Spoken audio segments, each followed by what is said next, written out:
बोल गुरु गोरखनाथ की जय, बोल गुरु महाराज की जय। आज की ये मेरी वीडियो की कोई भी देवता आपके जीवन में कैसे कार्य करता है, इस वीडियो में मैं आज आपको बताऊंगा कि आप जिस भी देवी देवता की पूजा पाठ करते हो तो वो आपके जीवन में कैसे कार्य करता है, कैसे आपके जीवन के कार्य को आगे को बढ़ाने का कार्य करता है। गीता में कहा गया कि कर्म सर्व प्रधान है, क्योंकि जो जिसके जैसे कर्म उसको उसके जीवन में वैसी ही सुख सुविधाएं मिलेंगी। हर आदमी अपने कर्मों के द्वारा अपने सुख दुख मिलते हैं।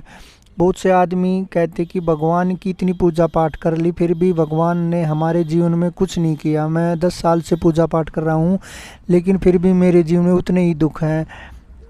कोई शिव की, कोई राम की, कोई विष्णु की, कोई माता काली की, इनकी पूजा करते लेकिन वे उनको यही नहीं पता कि पूजा करने का क्या है मेन कारण, पूजा क्यों करते हैं। वे दो ही चीज़ होते हैं, या तो अपने भगवान को दो ही चीज़ मानते हैं, या तो अपने भगवान को ही सब कुछ मान लेते हैं।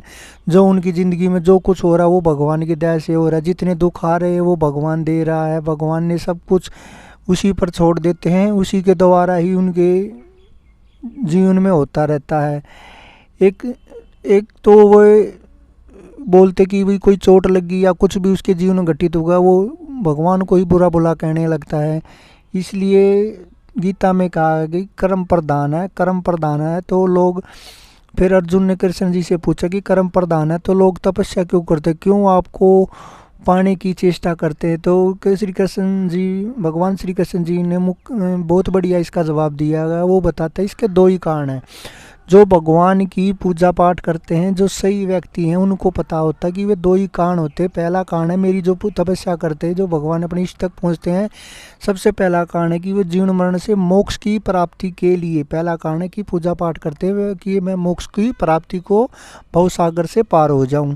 दूसरा क्या होता है कि कर्म ही सब कुछ है, तो भगवान क्या परिवर्तन करते हैं तो कृष्ण जी बताते, बहुत बढ़िया जवाब इसका देते हैं अर्जुन जी को।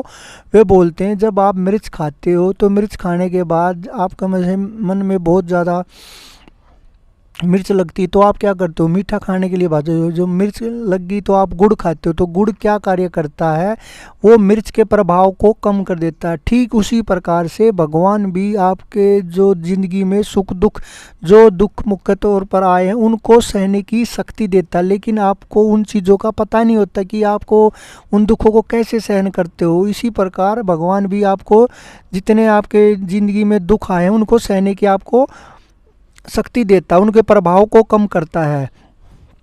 कर्म के द्वारा ही जो सुख दुख मिलते रहते हैं। भगवान हमारे जीवन में जब कार्य करते हैं तो जब दुख आते हैं तो दुख आने के बाद ही हमें सुख की अनुभूति होती है। इसका एक और मुख्यतः उदाहरण है कि क्या है, एक व्यक्ति ने भगवान की खूब पूजा पाठ की, खूब उसके नाम का स्मरण किया, मंत्र जाप किया, खूब पूजा पाठ की करता रहा, लेकिन एक बार क्या होता है उसके साथ एक एक्सीडेंट हो जाता है। एक्सीडेंट होने के बाद भी वो भगवान को मंदिर में जाकर बहुत बुरा भला कहता है कि मैंने आपकी इतनी पूजा पाठ की, मैंने आपकी इतनी सेवा की, इतनी साधना की, उसके बावजूद भी मेरा एक्सीडेंट हो गया। वो बोलता रहा कि इतने दिनों तक मैंने आपकी सेवा पानी करते रहे लेकिन फिर भी मेरे साथ ऐसा हुआ। उन्होंने सब कुछ भगवान को ही बुरा भला कहकर चला जाता है। रात को जब वो सोता तो उसके सौंपन के दौरान जिस भगवान के बारे में उसने बोला, उसने सौंपन के दौरान उसको बताया कि बेटा तेरी मृत्यु निश्चित थी, तेरा यमराज तेरे दरवाजे पर आया हुआ था, लेकिन क्या हुआ, तू अपने कर्मों के दौरान तूने इतनी भक्ति पूजा पाठ की है, उसी के दौरान ही तू बच गया। जो तेरा एक्सीडेंट था वो केवल तेरे वो मात्र चोट से ही तू बच गया, नहीं तो तेरी मृत्यु निश्चित थी। क्योंकि जो पूजा पाठ से तूने कर्म से जो कमाया है, जो अपने साधना में जो तूने पूजा पाठ से अपना योग कर्म कमाया है, वो उससे तू बच गया। तो उसने भगवान से हाथ जोड़े कि मैं आगे से ऐसा गलत नहीं बोलूँगा, क्योंकि जो पूजा पाठ करता है उसका भगवान हमेशा कहीं ना कहीं साथ जरूर देता है। समय लगता है, समय लगेगा, लेकिन आपको उसका फल जरूर मिलेगा, क्योंकि एक भगवान ही ऐसा सारा जो आपको दुखों को सहने की शक्ति देता है, उसके प्रभाव को कम करता है। बहुत से आदमियों को ये नहीं पता कि पूजा पाठ हम क्यों कर रहे हैं। तो इसका जो भगवान श्री कृष्ण जी ने समझाया कि पहला तो मोक्ष की प्राप्ति के लिए, दूसरा मेन कारण है कि जो आपकी ज़िंदगी में, भौतिक ज़िंदगी में जो दुख आ रहे हैं उन दुखों को सहने की शक्ति सिर्फ केवल जो आप भगवान की सेवा करते हो वही आपको प्रदान करता है, क्योंकि वो जो दुख हैं उनको कम करने का कार्य करता है। जब जिसने दुख देखा तो दुखों को सहन करेगा, तभी वो दुखों को भी सुखों को भी भोग पाएगा। भौतिक जीवन में मेहनत बहुत ज़रूरी है, इसलिए मेहनत करो, भगवान की खूब पूजा पाठ करो, उनकी साधना करो, उनके नाम के प्रति भोग प्रसाद जोत बत्ती ज़रूर करो। तो आपको जो जैसा कर्म करेगा उसका फल ज़रूर मिलेगा। टाइम लगेगा, लेकिन भक्ति करोगे तो भक्ति में पीछे नहीं रहोगे, भगवान ज़रूर आपके मन की बात सुनेगा।